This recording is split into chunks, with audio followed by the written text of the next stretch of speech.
اس کے بعد جب تک بچے تیار ہو رہے ہیں محمد واسق ابن محمد اشتیاق صاحب کو دعوت دیتا ہوں کہ وہ آئیں اور رمضان کے موضوع پر اپنی تقریر پیش کریں۔ السلام علیکم ورحمۃ اللہ وبرکاتہ۔ الحمد للہ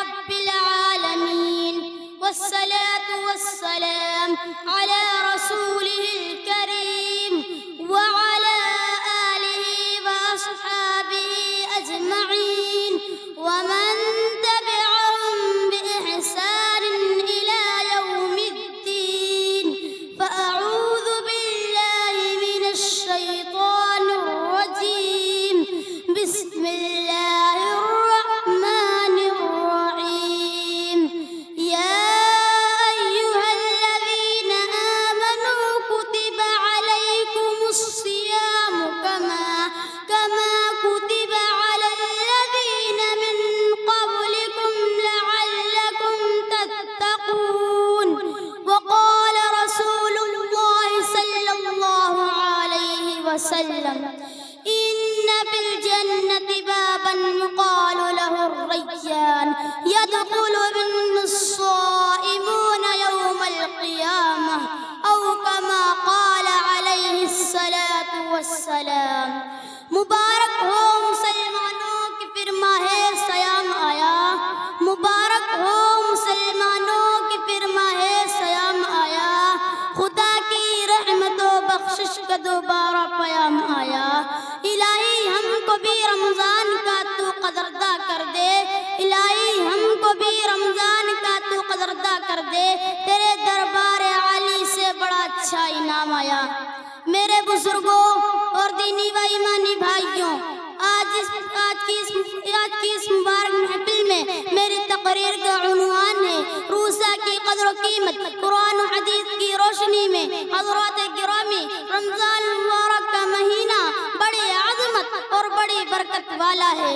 اس مہینے کے اندر قرآن کریم کا نزول ہوا۔ اس مقدس مہینے میں رحمت الہی بندوں کی طرف خاص طور سے متوجہ ہوتی ہے۔ اس مہینے میں نفل کا ثواب فرض کے برابر اور فرض کا ثواب 70 فرضوں کے برابر کر دیا جاتا ہے۔ رمضان المبارک کا چاند طلوع ہوتے ہی جنت کے دروازے کھول دیے جاتے ہیں اور دوزخ کے دروازے بند کر دیے جاتے ہیں اور شرکش شیاطین قید کر دیے جاتے ہیں۔ اور یہی وہ مہینہ ہے جس میں ایک رات ایسی ہے جسے شب قدر کہتے ہیں، جس کا عربی نام لیلۃ القدر ہے۔ چنانچہ ہر رات کا آخری حصہ سب بیداروں کے لیے ہیرا ہے اور لیلۃ القدر ان ہیروں میں کوہ نور ہے جو شروع شام سے لے کر فجر طلوع تک رحمت ہی رحمت اور سلامتی ہی سلامتی ہے، جس میں اللہ تعالیٰ کے فرشتے اللہ کے حکم سے خیر و برکت لے کر زمین کی طرف آتے ہیں۔ خصوصاً حضرت جبرائیل علیہ السلام جو رحمت و برکت کے سرتاج ہیں، ان کا نزول ہوتا ہے، جس سے اللہ والوں کے دلوں میں نور اور روح میں تازگی پیدا ہوتی ہے۔ یہ ایک رات 1000 مہینوں سے بہتر اور افضل ہے۔ اسی کو یہ خصوصیات حاصل ہے کہ اس مبارک رات میں قرآن پاک کا نزول ہوا۔ ہمارے لیے اس میں یہ سعادت ہے کہ فرشتوں کے لشکر اہل ایمان کو ہدیہ سلام پیش کرتے ہیں۔ فرشتوں کی ایک فوج سلام پیش کرتی آتی ہے، دوسری جاتی ہے، ساری رات یہ سلسلہ جاری رہتا ہے۔ قلب مومن پر ان برکتوں کا ظہور اس طرح ہوتا ہے کہ خشوع و خضوع زیادہ ہوتا ہے، گریہ کی کیفیت طاری ہوتی ہے، عبادت میں دل لگتا ہے اور دعا قبول ہوتی ہے۔ عائشہ رضی اللہ عنہا نبی کریم صلی اللہ علیہ وسلم سے نقل کرتی ہیں کہ لیلۃ القدر کو رمضان کے آخری عشرہ کی راتوں میں یعنی 21، 23، 25، 27، 29 کی تاریخوں میں تلاش کرو۔ بہت سے صحابہ و تابعین کی رائے ہے کہ وہ رمضان المبارک کی 27ویں رات ہوتی ہے۔ حضرات، روزہ اول سے یہ خدائی قانون چلا آ رہا ہے اور اللہ تعالیٰ کا یہ دستور رہا ہے کہ دنیائی فانی کی تمام چیزوں نیکیوں میں فرق مراتب ملحوظ رکھا گیا ہے، درجات کے اعتبار سے تفاوت رکھا گیا ہے۔ اللہ تعالیٰ کی مخلوقات میں بعض چیزیں ایسی ہیں جو دوسری اشیاء سے بلند اور برتر ہیں، جن کی کچھ خاص اہمیت اور انفرادی حیثیت ہے، وہ اپنے اندر ممتاز صفت اور امتیازی شان رکھتی ہیں، چنانچہ انسان اشرف المخلوقات ہے۔ کوئی دوسری مخلوق انسان کے ہم پلہ نہیں۔ ہفتے کے دنوں میں یوم جمعہ کو ایک خاص فضیلت اور برتری حاصل ہے۔ پورے سال کی راتوں میں شب قدر کو یہ خصوصیت ہے کہ وہ اپنے دامن میں بخشش و رحمت اور عفو و مغفرت کا دریا سمیٹے ہوئے آتی ہے۔ تمام آسمانی کتابوں میں قرآن پاک منفرد شان کا حامل ہے۔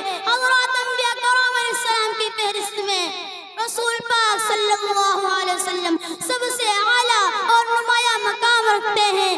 ٹھیک اسی طرح رمضان المبارک کی بھی ایک اپنی حیثیت ہے۔ پورے سال کے مہینوں میں رحمت و برکت کے اعتبار سے رمضان کو ایک خاص امتیاز مقام حاصل ہے۔ اس مہینے کی رفعت و عظمت اور قدر و منزلت کا اندازہ رسول پاک صلی اللہ علیہ وسلم کی اس مبارک حدیث سے لگائیے۔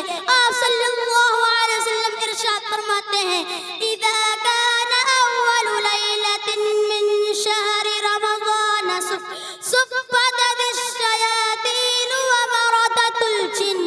رمضان مبارک کی پہلی رات دیتے ہیں، شیطانوں اور شرک جناتوں کو بیڑیوں میں جکڑ دیا جاتا ہے۔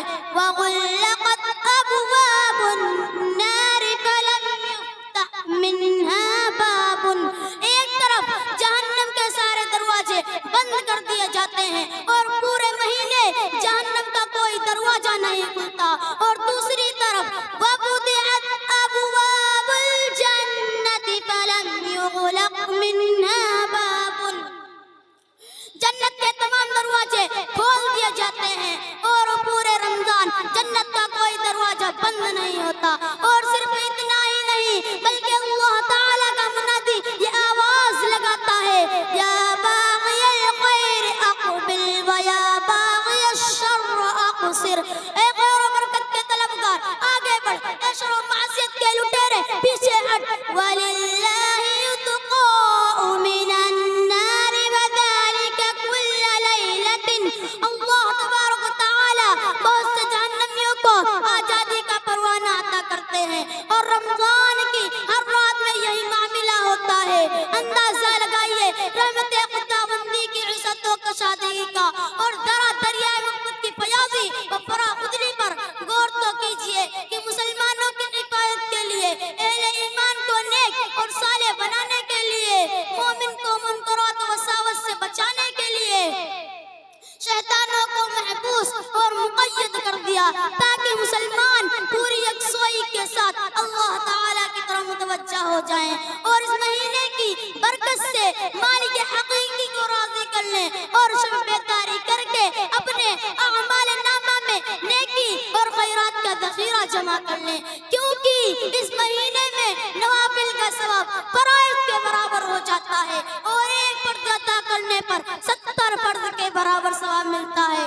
حضرات گرامی، قرآن کریم میں روزہ کی اہمیت اور اس کی حفاظت کو بیان کرتے ہوئے یہ اعلان کیا کہ یا ایھا الذین آمنوا کتب علیکم الصیام کما کتب علی الذین من قبلکم لعلکم تتقون۔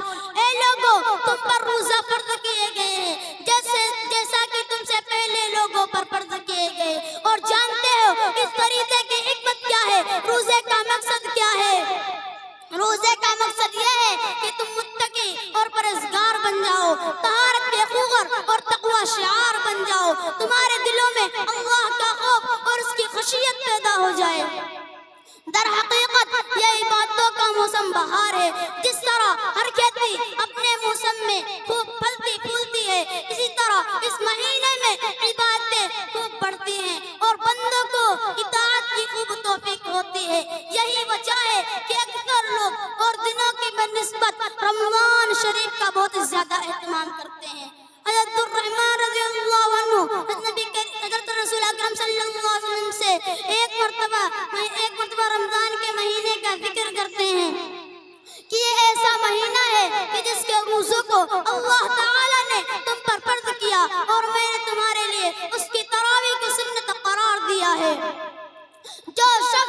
اللہ تعالیٰ کے وعدوں پر یقین کرتے ہوئے اور اس کے اجر و انعام کے شوق میں اس مہینے کے روزے رکھتا ہے اور تراویح پڑھتا ہے، وہ گناہوں سے اس طرح پاک و صاف ہو جاتا ہے جیسا کہ اپنی ماں کے پیٹ سے آج ہی پیدا ہوا ہو۔ آپ صلی اللہ علیہ وسلم نے یہ بھی فرمایا، ان فی الجنت بابا یقال له الریان يدخل منه الصائمون يوم القيامة۔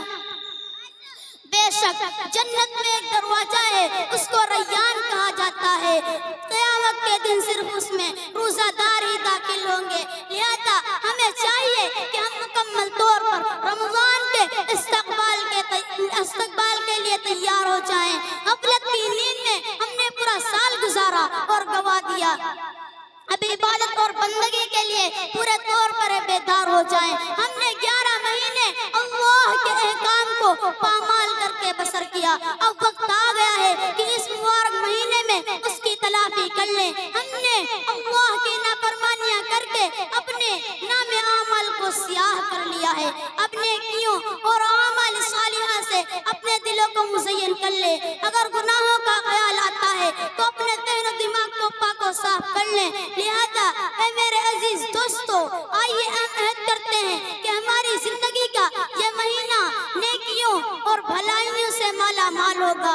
ہماری زندگی کا یہ مختصر وقت نماز، روزہ، تلاوت قرآن، تراویح، ذکر و مناجات اور نوافل کے اہتمام میں صرف ہوگا، تاکہ ہمارا رب، ہمارا پروردگار ہمیں دیکھ کر راضی اور خوش ہو جائے۔ اور اب میں اس دعا کے ساتھ اپنی بات کو ختم کرتا ہوں۔ مبارک ہو سب کو مبارک مہینہ، مبارک ہو سب کو مبارک مہینہ، بنے سب کی خاطر یہ جنت کا جینا۔ عبادت کی توفیق ایسی خدا دے، عبادت کی توفیق ایسی خدا دے کہ نازل ہو بے چین دل پر سکینہ۔ وآخر دعوانا الحمدللہ رب العالمین۔ یہ